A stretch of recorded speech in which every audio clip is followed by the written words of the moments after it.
In this movie, we'll be working on the file corwig_cousins.psd. Go ahead and open up that file. And then let's go ahead and double-click the hand tool, which will make this image fit in our view here. Double-clicking the zoom tool, you know what that one does, right? It takes the image to 100%.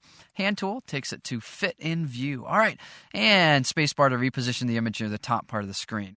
One more quick look at photo filters with people. Here we have a photograph of my daughter Annika with her two cousins, Evie and Emmy. And what I want to do is apply a warming filter to this image. So I'm going to click on my adjustment layer icon, choose photo filter, and dial in the density or the amount of the warming that I want. Also the warming filter that I'm interested in using.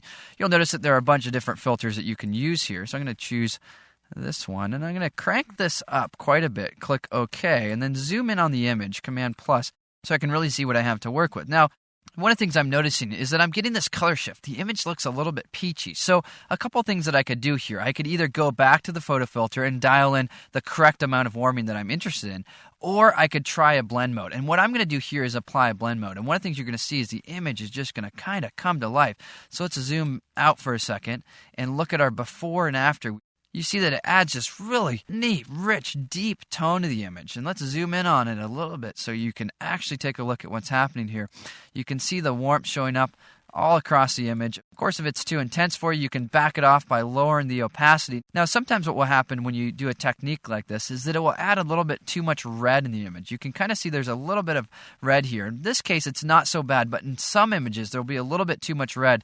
So what you'll need to do is go to your hue saturation adjustment layer, go to the reds, and then tweak the hue just so you can see what you're working on. In this case, I'm working on a lot of the color in the image, so I want to be careful with it. And then simply pull out some of those. So I'm lowering the saturation of those. Let's look at our preview before and after. You can see it's just taking the reds off just a little bit. Now I'm going to zoom out.